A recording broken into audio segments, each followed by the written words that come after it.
Shri Sai master ప్రవచనములు అధ్యాయం 11 యోచన భావోద్రేకాలు. మానవునికి మనస్సు ఉంది, వాడిలో యోచన ఉంది, భావోద్రేకాలు ఉన్నాయి. ఈ రెండు ఒకటి కావు. వీటి రెండింటికి తేడా తెలియాలంటే మనకు ఒకటే గుర్తు. జీవితంలో ప్రతివాడికి మంచి ఏమిటో తెలుసు, ఆ తెలుసుకునేదేమో ఆలోచన. అయినప్పటికీ బుద్ధి మాత్రం అప్పుడప్పుడు వద్దని అనిపించిన వాటి మీదకు కాస్త ఎక్కువగానో తక్కువగానో పీకుతుంటుంది. ఈ బుద్ధి పీకే వాటిని ఏమంటామంటే భావోద్రేకము అంటాము.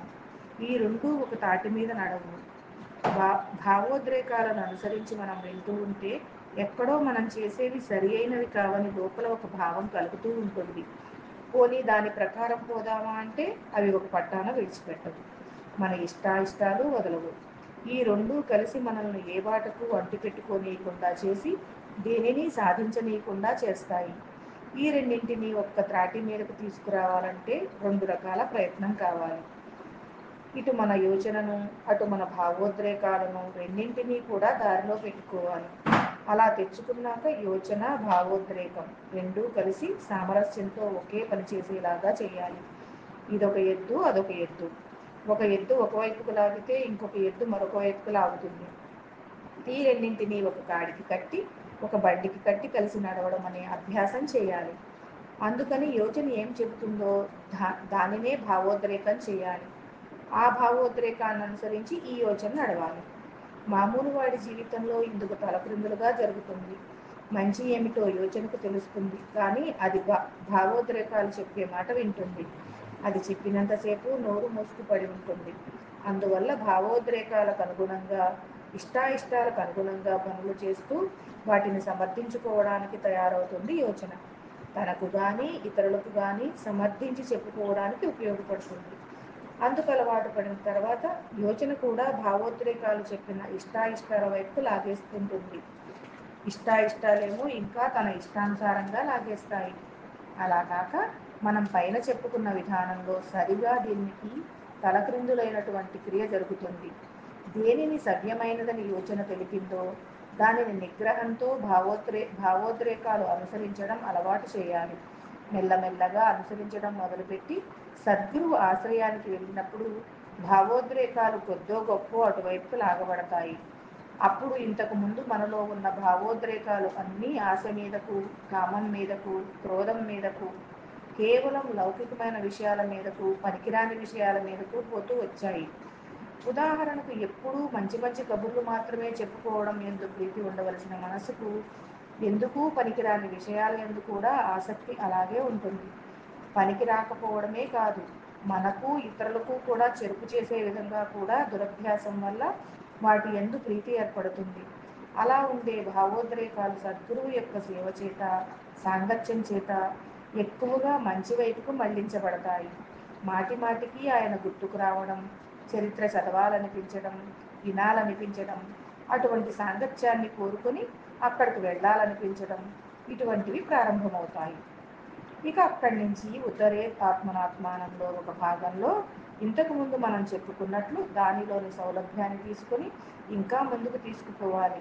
అది ఎలాగంటే సత్వగుణం పనిచేస్తున్నప్పుడు ఇది సత్వగుణ ప్రధానంగా పనిచేస్తున్నది కదా, ఇప్పుడే కృషి తీవ్రంగా చేసుకున్నట్లయితే ఈ గుణం మనలో బలపడుతుంది అనుకుని వాటి యందే భావాలను నిలుపుకోవడానికి ప్రయత్నిస్తే సత్వగుణం పోయి ఇంకొక గుణం వచ్చే లోపల ఈ భావాలు ఇంకాస్త బలపడి ఉంటాయి.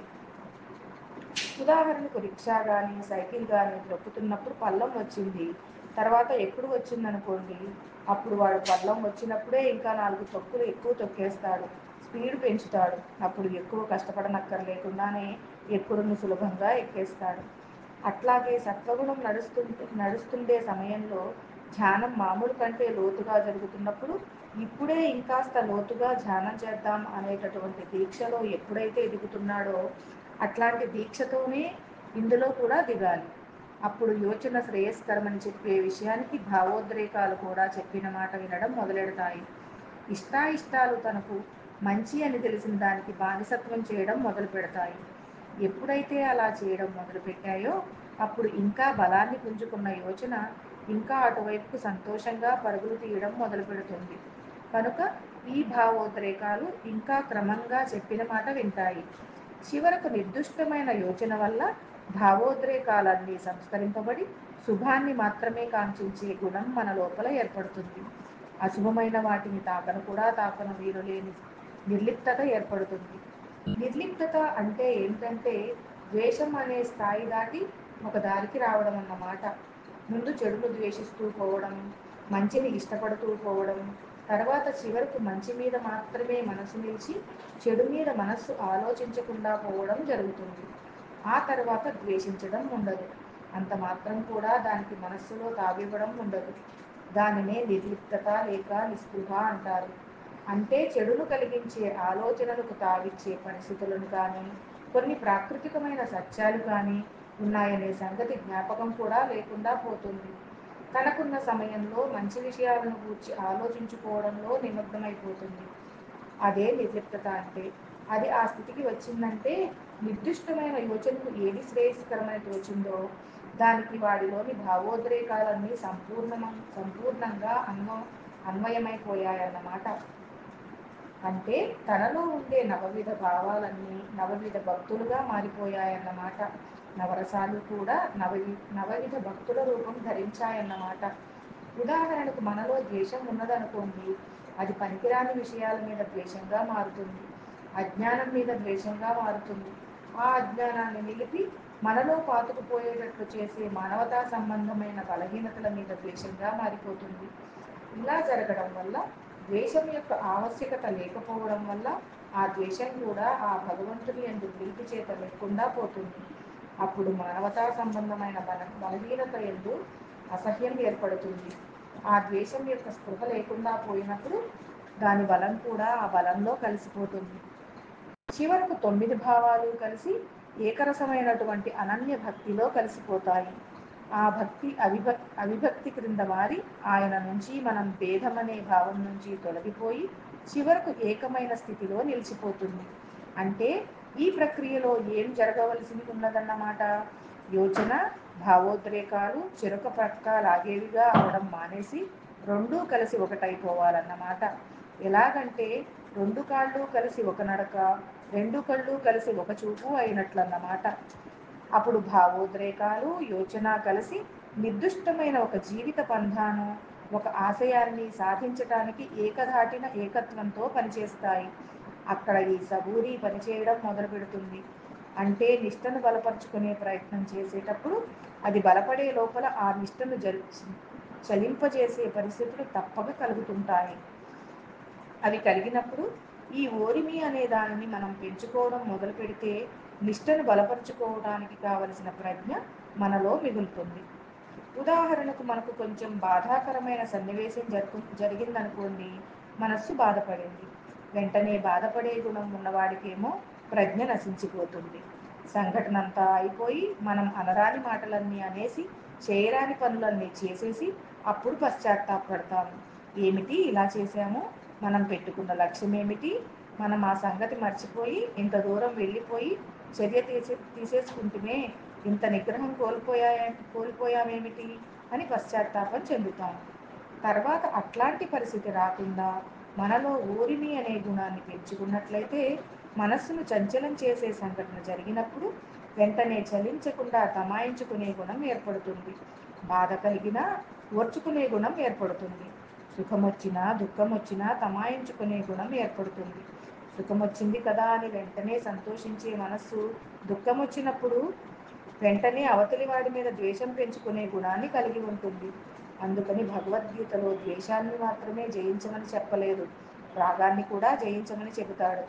ఎందుకనంటే రాగం అనేది అదుపులోకి వస్తే గాని ద్వేషం అదుపులోకి రాదు, ద్వేషం అదుపులోకి వస్తే గాని రాగం అదుపులోకి రాదు. ఉదాహరణకు గడియారంలో లోలకం ఉంటుంది. అది కుడి పక్కకు ఎడమ పక్కకు పోతూ ఉంటుంది. కుడి ప్రక్కకు ఎంత దూరం పోతుందో ఎడమ ప్రక్కకు అంతే దూరం పోతుంది. అలా కాక ఒక ప్రక్కకు తగ్గించి పెడితే అటు ప్రక్క ఇటు ప్రక్క తగ్గుతూ వచ్చి ఆగిపోతుంది. ఇటు ఎంత పోతుందో అటు అంతే పోయేటట్లు ఏర్పాటు చేస్తే ఆగకుండా తిరుగుతుంది. అలాగే రాగం అనే వైపుకు ఊగకుండా చేసుకుంటే ద్వేషం అనే వైపుకు ఊగకుండా ఆగిపోతుంది. ఎందుకంటే రాగము ద్వేషము ఒకే దోషం యొక్క బొమ్మ బొరుసులు. కాబట్టి ఓరిమి ఏం చేస్తుందంటే మనలో వచ్చేటటువంటి ఏ వికారాన్నైనా సరే వెంటనే లొంగిపోకుండా కొంచెం తమాయించుకునేటటువంటి గుణాన్ని ఇస్తుంది. ఓరిమి చేత వీడికి ఆలోచించుకునేందుకు అవకాశం చిక్కుతుంది. అవకాశం చేత ఓరిమి పెరుగుతుంది. ఓరిమి వల్ల ఆలోచించుకునే గుణం పెరుగుతుంది. ఈ రెండూ కలిసి నిష్ట నిశ్చలమవడానికి ఉపయోగపడుతున్నాయి. అలా ఒకదానికొకటి పెనవేసుకుంటూ పోవలసిందే. అయితే ఏ వికారమైనా వచ్చినప్పుడు తమాయిస్తే ఆలోచిస్తామంటున్నాం కదా. అయితే నచ్చినప్పుడు తమాయిస్తే తర్వాత ఆలోచిస్తాడా, ముందు ఆలోచిస్తే తర్వాత తమాయిస్తాడా? ఉదాహరణకు ఒక బాధాకరమైన సన్నివేశం జరిగింది. కోపమో ఆవేశమో వచ్చేసింది. వచ్చినప్పుడు తమాయించుకోగలిగిన వాడు ఆలోచించుకుంటాడా, ఆలోచించుకోగలిగిన వాడు తమాయించుకుంటాడా? ముందు ఆలోచన లేక ముందు ఓరిమ? ఏది ముందైనా పర్వాలేదు. ఎందుకంటే రెండూ కలిసి ఒకదాని బొమ్మ బొరుసలే. అవతలివాడు రూపాయి ఇచ్చేటప్పుడు బొమ్మ పైకి ఉన్నా పర్వాలేదు, గొలుసు పైకి ఉన్నా పర్వాలేదు. కానీ ఒకదానితో రెండవది కూడా కలిసి రావాల్సి ఉంటుంది. కాసులో బొమ్మ గొలుసులు మాత్రమే కాక బోడి అంచు కూడా ఉంటుంది. ఈ బోడి అంచు నిష్ట. ఈ నిష్ట ఓరిమిని తీసుకొచ్చి మనకు ఇస్తుంది. కారణం అన్నింటిలో ఆయనే ఉన్నాడు. ఆయన యొక్క లీలలు స్మరించడం మొదలైన భావాలు వచ్చే నిష్ట ఈ ఓరిమికి సహాయం చేస్తుంది. అందుకని ఆగ్రహించి తమాయించుకునే ముందు అంతకుముందు మననం చేసుకుని మనస్సులో పెట్టుకున్నటువంటి విషయాలను, అంటే అన్నింటిలో తానే ఉన్నానని ఆయన చెప్పిన విషయాలను గుర్తుకు తెచ్చి, వీడిలా అన్నాడు కదా, మరి వీడిని ఇప్పుడేం చేయాలి, అన్నింటిలో ఆయనే ఉన్నాడని వదిలిపెట్టేటట్లా, లేకపోతే వీడి మీద చర్య తీసుకునేటట్లా అనేటటువంటి విచికిత్సలోకి మనల్ని తీసుకొచ్చి పడేసేటంత సహాయం చేస్తుంది. అందుకని నిష్ట ఏం చేస్తున్నదంటే ఓరిమిని బలపరుస్తుంది. ఓరిమి ఏం చేస్తున్నదంటే వీటిలో మనం పడిపోయే సమయం కానీ శక్తి కానీ ఖర్చు అయిపోనీయకుండా నిష్టను పెంచుకోవడానికి దోహదం చేస్తుంది. ఈ రెండు ఒకదానిని పెంచుకోవడానికి మరొకటి పనికి వస్తాయి. కనుకనే ఈ రెండు వీడని సహచరుల వంటివి అని సాయి అన్నారు. అప్పుడు జీవితంలో కష్టాలు వచ్చినా సుఖాలు వచ్చినా ఆ కష్టాలను కష్టాలుగానో తీసుకోడు, సుఖాన్ని సుఖంగానో తీసుకోడు. ఎందుకంటే ఈ కష్టాలు కానీ సుఖాలు కానీ తనకు కావలసిన అనుభూతిని ఇవ్వడానికి మాత్రం ఎందుకూ పనికిరావు. ఉదాహరణకు తాను దిగవలసిన స్టేషన్ రాలేదనుకోండి, ఈ లోపల రమణీయమైన ప్రకృతి వస్తే దిగిపోతాడా, భయంకరమైన ఏమీ ఇంట్రెస్ట్ లేని చోటు వస్తే దిగిపోతాడా? ఒకడు రైలులో ప్రయాణం చేస్తున్నాడనుకోండి, కొన్ని కొండలు కొన్ని గుట్టలు బాగున్నాయి కాబట్టి తాను దిగవలసిన స్టేషన్ వచ్చే లోపల దిగిపోతాడా? లేక నిరాసక్తిగా ఎంత దూరం పోయినా గుట్టలు గుట్టలుగా ఏమీ చెట్లు కూడా లేకుండా ఉందనుకోండి, విసుగు పుట్టింది కనుక రైలు దిగిపోతాడా?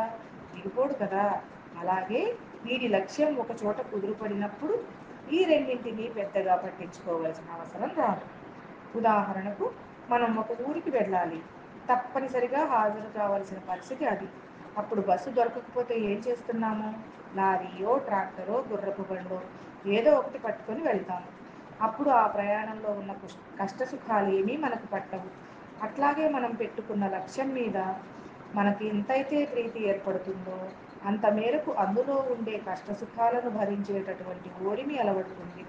అందువలన ఆయన మీద భక్తి విశ్వాసాలు మనకు ఎంత మేరకు కలుగుతాయో, ప్రీతి ఎంత మేరకు కలుగుతుందో, ఆయన చెప్పినటువంటి బోధలు ఆయన చేసినటువంటి పనులు ఎంతవరకైతే శ్రవణం చేసి మననం చేసుకుంటున్నామో, మనకు లక్ష్యం మీద ప్రీతి ఎంతవరకు ఏర్పడిందో ఇవి అంత మేరకు అప్రధానం అవడం ప్రారంభిస్తాయి. లక్ష్యం మీద ప్రీతి లేని వాడికి ఇవి ప్రధానం అవడం మొదలు పెడతాయి. చదువు మీద ప్రీతి ఉండి డిస్టింక్షన్ తెచ్చుకోవాలనుకున్న వాడికి దానిని చెడగొట్టనంత వరకు మాత్రమే ఇవి పరిమితమైపోతాయి. రాసు ఎటు మ్రొక్కుతుంది అనేదే ప్రశ్న. ఇక్కడ ఉద్ధరేదాత్మనాత్మానం అని గీతలో చెప్పిన దానికి ఇక్కడ మనం చేసుకోదగిన కృషి ఏమిటంటే, ఒకసారి సద్గురుని యొక్క సన్నిధికి వెళ్ళిన తర్వాత, దర్శనమైన తర్వాత, ఆయన యొక్క మహిమ మన హృదయంలోకి సోకిన తర్వాత, ఆయన గొప్పతనం యందు మనకు హృదయ స్పందన కలిగాక మనలో ఉండే రజోగుణ తమోగుణాలు వచ్చి ఈ దీపాన్ని మాటిమాటికి చెల్లింప చేయకుండా జాగ్రత్తగా కాపాడుకోవడమే మనం చేయవలసింది. మన ఇంట్లో అగ్గిపెట్టె అయిపోయింది, లైట్లు అకస్మాత్తుగా ఆరిపోయాయి. అప్పుడు మనం చమురు వేసుకుని మన ఇంట్లో దీపాన్ని తీసుకుపోయి ఎదురింట్లో దీపం వెలిగించుకుంటాము. కానీ రోడ్డు దాటి యువతలకు వచ్చేసరికి మధ్యలో గాలి వీస్తే ఏం చేయాలి? అందుకని గాలి తగలకుండా చేయి అడ్డం పెట్టుకుని తీసుకువెళ్తాము. లేకపోతే ఆ దీపాన్ని ఒక పళ్ళెంలో పెట్టుకుని దాని మీద లాంతరు గ్లాసు వంటిది పెట్టుకుని తీసుకుని వెళ్తాము. అదే రీతిన మన హృదయం ఆ స్పందనను పొందినప్పుడు దానిని జాగ్రత్తగా చెదరగొట్టుకోకుండా సాధ్యమైనంత వరకు రక్షించుకోవాలి. సాధ్యమైనంత బాగా ఔన్నత్యాన్ని గూర్చిన ఆ హృదయ స్పందనను బలీయం చేసుకునే ప్రయత్నం చేయాలి. ఆ ప్రయత్నమే మనం చేసే కృషి అంతా. అయితే అది ఎలాంటి కృషి అంటే భావయుక్తంగా పూజ చేసుకోవటం, భావయుక్తంగా ఎందుకు చేయాలో ఎలా చేయాలో తెలుసుకొని నామస్మరణ చేయటం, చరిత్ర పారాయణ ఎలా చేయాలో తెలుసుకుని అలా చేయడం, సత్సంగాలు ఎలా చేయాలో తెలుసుకుని ఆ రకంగా చేయడం అన్నమాట. ఇవి సక్రమంగా జరిగినట్లు గుర్తెట్లాగంటే ఒక ఉదాహరణ. బోర్డు మీద టీచరు ఒక లెక్క వేసి చూపిస్తున్నాడు. ఆ లెక్క పిల్లవాడు జాగ్రత్తగా విన్నాడని వాడికి అర్థమైందని అనడానికి గుర్తేమిటంటే ఇంటికి వెళ్ళి మరికొన్ని లెక్కలు హోంవర్క్ చేసుకురమ్మని టీచర్ ఇచ్చినవి వాడు చేయగలుగుతాడు. ఒకని దగ్గర 10 అణాలు ఉన్నాయి, ఇంకొకని దగ్గర 8 అణాలు ఉన్నాయి, మరొకని దగ్గర 6 అణాలు ఉన్నాయి. మొత్తం కలిపి ఎంత అని అంటే కూడిక వేసి తెలుసుకున్న లెక్కను ఇంటికి వెళ్ళిన తర్వాత ఇంట్లో ఉన్న ఇద్దరి ముగ్గురి దగ్గరనున్న చిల్లర తీసుకొని లెక్క పెడుతున్నాడు అనుకోండి. వాడు అలా చేస్తున్నాడంటే అర్థం ఏమిటి అంటే వాస్తవిక జీవితంలో ఉన్నదానికి తనకు తెలిసినటువంటి దాన్ని అప్లై చేసుకోవడం అనే నాలెడ్జ్ వాడిలో మేలుకుంటున్నది అని అర్థం. అదే రీతిన ఇక్కడ కూడా ఈ నిష్టను సబూరిని పెంచుకోవడం ఎట్లా అనే దానిని మన జీవితానికి అన్వయించుకోవడం ప్రారంభిస్తామన్నమాట. మనలో రాగం కానీ ద్వేషం కానీ అసూయ కానీ భయం కానీ వీటిని రేకెత్తించేటటువంటి ఒక్కొక్క సంఘటన జరుగుతుంటే మనం నిష్టను సబూరిని అభ్యసించడానికి వచ్చిన అవకాశంగా దాన్ని మనం చూడటం మొదలు పెడతాము. అయితే ఒకసారి విఫలం కావచ్చు, రెండవసారి విఫలం కావచ్చు. అక్కడ విఫలం కావడమా సఫలం కావడమా అన్నది ప్రశ్న కాదు. వాటిని చక్కటి అవకాశంగా తీసుకోగల సామర్థ్యం క్రమంగా వస్తుంటుంది. ఇదే సాధకుడు కానివాడికి ఉండే వ్యత్యాసం. సాధకుడు కానివాడికి భయం వస్తే భయమేస్తుంది, ద్వేషం వస్తే ద్వేషమే వస్తుంది, అసూయ వస్తే అసూయే వస్తుంది. అదే గురుకృపకు పాత్రుడై ఆయన చరిత్రను బోధనను మననం చేసుకోవడం మొదలుపెట్టిన వాడి పరిస్థితి వేరుగా ఉంటుంది. అవి మనస్సుకు సోకినట్లు గుర్తేమిటంటే ఒక సంఘటన జరిగి ఆ భావం మనసులో కలుగగానే ఈ భావం నాలో కలిగింది కదా, ఇలా కలుగుతుందని బాబా చెప్పారు కదా అనుకొని దానిని తొలగించుకోవడానికి ప్రయత్నం ఆరంభమవుతుంది. అయితే అది కుదరవచ్చు, కుదరకపోవచ్చు. ఉదాహరణకు ఒకడికి మరొకడి మీద అసూయ కలిగిందనుకోండి. అది కలిగినప్పుడు వాడి పూర్వపుణ్యం వల్ల వాడి స్థితి మెరుగైంది. వాడు నా సొమ్మేమీ తీసుకుపోలేదు కదా అని ఎన్నిసార్లు సమాధానం చెప్పుకున్నా లోపల ఇంకా అతనికి బాధగానే ఉందనుకోండి. అంటే ఇంకా అతని ఆలోచన సరైన పాటుకు రాలేదన్నమాట. అలా పదే పదే ప్రయత్నం చేసిన తర్వాత అది నిజమే కదా, ఇందులో నాకు కలిగే నష్టమేమీ లేదు కనుక ఈ అసూయ అర్థం లేనిది అనే స్థితికి వస్తుంది మనస్సు. కానీ మొట్టమొదటిగా ప్రయత్నం ఆరంభమైతే క్రమంగా ఆ స్థితి వస్తుంది. అదే మామూలు వాడైతే అసూయ అనే ప్రవాహంలో వాడికి తెలియకుండానే పడి కొట్టుకుపోతాడు. దానికి అనుగుణమైన చర్యలు చేసేయడం కూడా మొదలు పెడతాడు. ఈ విషయంలో బాబా చెప్పిన మాటలు అద్భుతమైనవి ఉన్నాయి. ఒక్కొక్క మాట ఒక్కొక్క కాంబినేషన్లో పెట్టినప్పుడు ఒక్కొక్క రే ఆఫ్ లైట్ ఇస్తుంది. అది వారిలోని గొప్పతనం. ఒక సూక్తిని మరి 2 సూక్తులతో కలిపి చూశామనుకోండి, ఈ సూక్తికి ఒక అర్థం వస్తుంది. ఈ సూక్తినే తీసుకుపోయి మరో 2 సూక్తులతో కలిపి చూసినప్పుడు ఈ సూక్తికి మరొక అర్థం వస్తుంది. అది తమాషా. మన వాడాలో దొంగలున్నారు జాగ్రత్త అన్నారు బాబా. ఇక్కడ వాడాలో దొంగలంటే ఏమిటి? ఇంటి దొంగలు అని అర్థం. బయటి దొంగను పట్టగలం కానీ ఇంటి దొంగను పట్టడం చాలా కష్టం అన్నారు. మన పెద్దలు చెప్పిన మాటే ఇది. అట్లాగే బయట నుంచి వచ్చే వంచనను తట్టుకోగలం కానీ మన స్వభావంలో నుంచి వచ్చే వంచనను తట్టుకోవడం చాలా కష్టం. ఎందుకనంటే అది ఆత్మవంచనతో ప్రారంభమవుతుంది కనుక. ఉదాహరణ, అసూయ మన హృదయంలో కలిగిందనుకోండి. ఇది అసూయ, ఇది తగని గుణము అని మనసుకు అనిపించకపోవడమే కాక అవతలి వాడికి ఏదో విధంగా న్యూనత కలిగించి సంతోషించే గుణం మనలో ఉండి ఇది ఇట్లాంటి గుణం అని కూడా తెలుసుకోదన్నమాట. ఈ విషయాన్ని గుర్తించకుండానే మనసు చర్యకు దిగుతుంది. వాడిట్లా వీడిట్లా అని వాడి మీద లేనిపోనివి ఏవేవో కల్పించి చెప్పడం ప్రారంభిస్తుంది. ఒక మిత్రుడు ఒకసారి చెప్పాడు, వాడిట్లాట వీడిట్లాట అని ఒకటా తగిలిస్తే చాలురా, ఎంత పుకారైనా పుట్టించవచ్చు అన్నాడు. ఎవరినీ ఎవరూ పట్టుకోలేరు అన్నాడు. ఎవరైనా ఏమిటిది అని నిలదీస్తే నేను నిజమని అన్నానా, వాడెవడో చెబితే తెలిసింది అంటే చాలుట. ఆ వాడెవడు అని నిలదీస్తే ఏమో అని బుకాయించవచ్చట. అంటే ఏమిటి? ఇలా ఎవరైనా ఏ మాటైనా చెలామణి చేయవచ్చన్నమాట. ఆ టకారం అంత గొప్పది. వాడట్లాట అన్నప్పుడు హృదయంలో ఏం జరుగుతున్నది? వాడి మీద మనకు అసూయ కలుగుతున్నదని, అందుకని అనవసరంగా అవతలివాడిని ఆ మాటలు అంటున్నామని ఆలోచన రాదన్నమాట. అతడేదో బాగుపడటమే మనకు ఓర్వలేనితనంగా వచ్చి వాడేదో మనకు శత్రువు అనిపిస్తుంది. వాడు పెరిగిపోతుంటే తానేదో తరిగిపోతున్నట్లు అనిపిస్తుంది. ఎట్లాగంటే నది ప్రవహిస్తుంటే బోటు ముందుకు పోతున్నట్లు అనిపించినట్లు, బోటు ముందుకు పోతుంటే ఒడ్డు వెనక్కిపోతున్నట్లు అనిపించినట్లు మనకున్న పరిస్థితుల్లో వాడికున్న పరిస్థితులను పోల్చుకొని చూసుకుంటాము.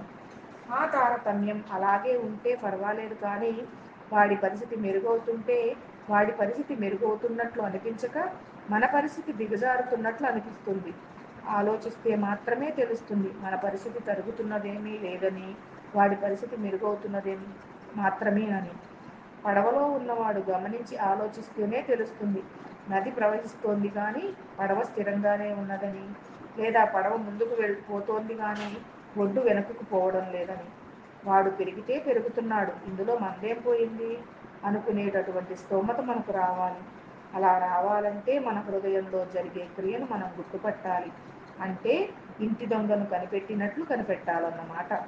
మన హృదయంలో వచ్చే ఏ భావాన్ని మనం నమ్మడానికి వీల్లేదు.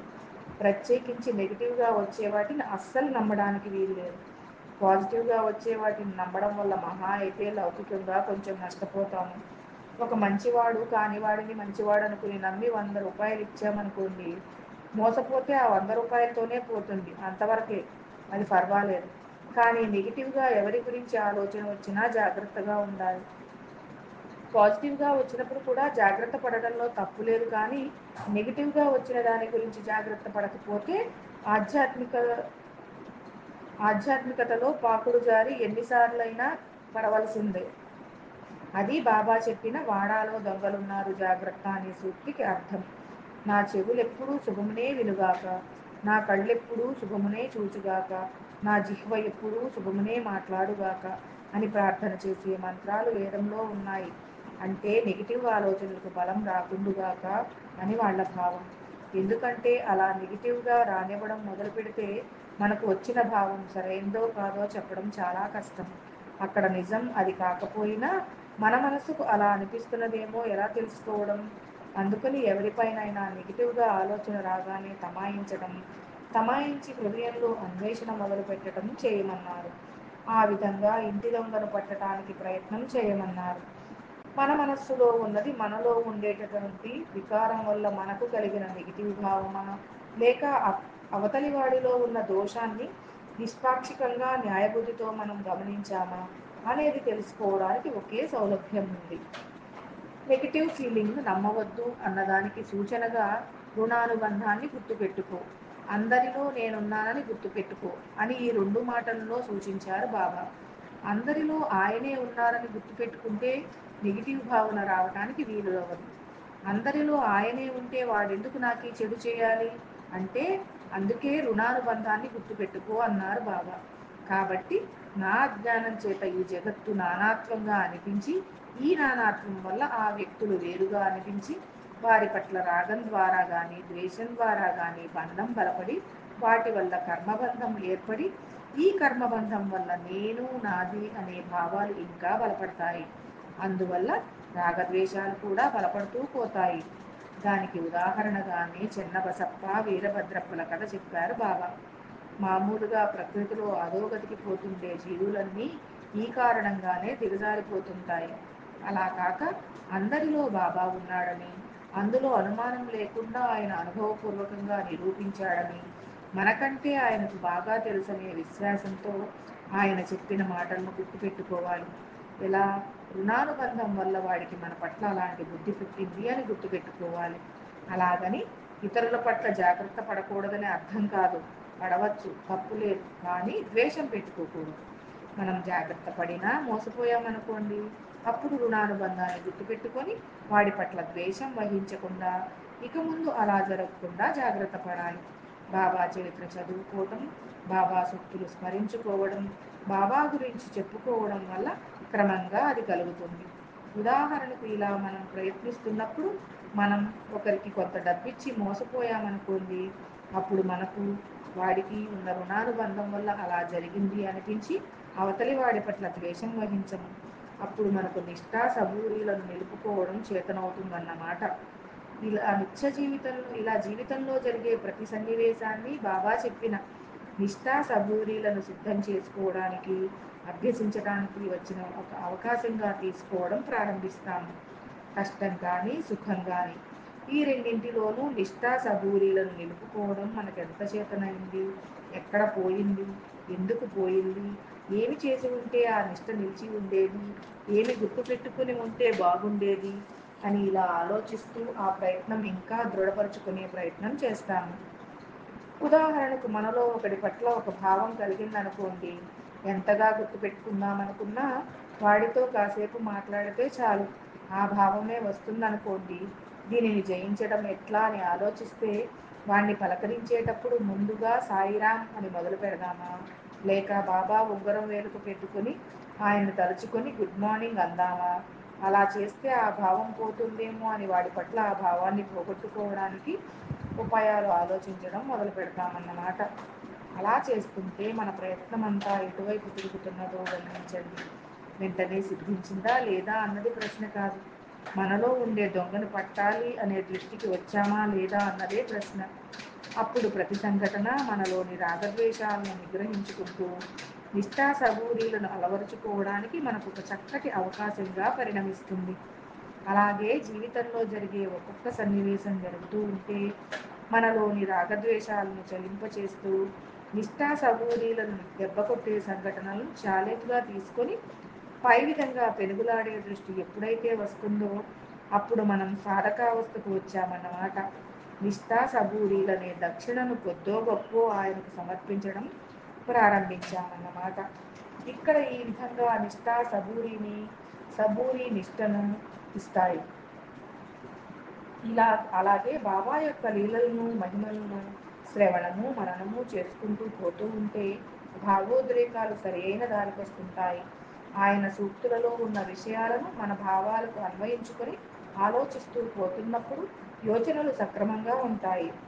ఉదాహరణకు అల్లా మాలిక్ అన్నదానిని మనసుకు బాగా అన్వయించుకొని ఆలోచిస్తూ ఉంటే నిష్ఠా సబూరీలు రెండూ కుదురుతాయి. ఎందువలనంటే ముందు వివేకం కలుగుతుంది. ఆ వివేకంతో ఎంతవరకు మనస్సులో భావాలను మలుచుకుంటామో అంత మేరకు మనలో నిష్ఠ పెరుగుతుంది. నిష్ఠ పెరిగిన కొద్దీ ఓర్మి పెరుగుతుంది. కాబట్టి మనం సాయి యొక్క బోధల యొక్క తత్వాన్ని, అర్థాన్ని ఆలోచించటం వల్ల యోచనను బలపరుచుకుంటున్నాము, నిర్దుష్టం చేసుకుంటున్నాము. లీలలలోని మహిమను స్మరించడం వలన భావోద్రేకాలను సరియైన కేంద్రానికి తెచ్చుకుంటున్నాము. సాయిబాబా తత్వానికి చెందుతున్నాయి కనుక నిష్ఠా సబూరీలు అనే రెండు కాసులు కలిపి ఒకే కాసుగా దక్షిణగా ఆయన చేతుల్లోకి వెళ్ళిపోతాయి. అంటే జీవితం యావత్తూ సాధనగా మారిందన్నమాట. సాయి లీలలను స్మరిస్తూ భక్తిభావంతో ఆయన్ను గుర్తుపెట్టుకుంటూ ఉన్నప్పుడు దానిని చెదరగొట్టే సన్నివేశం వచ్చిందనుకోండి, అప్పుడు మనం పెట్టుకున్న నిష్టను చెదరగొట్టడానికే ఈ సన్నివేశం వచ్చిందని తలచి ఎలా చెదురుతున్నదో, చెదరకుండా ఎలా ఉండాలో తెలుసుకొని నిష్టను అభ్యసించడానికే ఈ సన్నివేశం వచ్చిందనే భావన కలిగి ఆ ప్రయత్నం చేయడం ఎప్పుడైతే ప్రారంభిస్తామో అప్పుడు మనం ఒక దారికి వస్తున్నట్లు లెక్క. అంటే నిత్య జీవితంలో మన మనస్సులో కలిగే భావాలతో మనం పెనుగులాడటం ప్రారంభించామన్నమాట. అదే ఉద్ధరేదాత్మనాత్మానం అని గీతలో చెప్పింది. సాయి చరిత్రను, సాయి లీలలను, సాయి బోధనలను పట్టుకొని ఎంతవరకు మన భావాలను మార్చుకోగలమో అదే ఉద్ధరేదాత్మనాత్మానం అంటే. యోచనతో, నిర్ణయంతో, అవగాహనతో ఏది శ్రేయస్కరమో దాని యొక్క విలువను గుర్తించి దాని యందు ప్రీతిని ఏర్పరచుకొని ఏది లోపభూయిష్టమైందని అనుకున్నామో దానిని లోపభూయిష్టమైనదని మనస్సుతో గ్రహించి దానిని వదిలిపెట్టే స్థితికి మనస్సును తెచ్చుకోవాలి. అదే సాధన చేసే ప్రయత్నం. అంటే చరిత్ర, బోధ వీటి గురించి శ్రవణ మనన నిధిధ్యాసలు చేస్తుండడం ద్వారా నిష్ఠా సబూరీలను మనలో అభ్యసించడానికి ప్రయత్నం చేస్తూ మన వాళ్ళలోని అంతరంగికమైన దొంగలను గుర్తుపట్టాలి. అందుకు దోహదంగా ఈ 2 సూక్తులను ఉదాహరణగా తీసుకోవాలి. రుణానుబంధాన్ని గుర్తుపెట్టుకో, నీవు చూసేదంతా కలిసి నేను. ఈ 2 సూక్తులను జాగ్రత్తగా గుర్తుపెట్టుకోవాలి. మరీ ప్రాణాపాయం వచ్చినప్పుడు మనం సర్వం కోల్పోయే విషయంలో ఈ భావనను కొంచెం సడలించి తగు పడవచ్చు. కానీ మరీ చిన్న చిన్న విషయాలలో ఏమీ లేనటువంటి, ఎందుకు పనికిరానటువంటి వాటిల్లోనన్నా మన భావాలను సర్దిద్దుకోవడానికి ప్రయత్నించాలి. Thank you.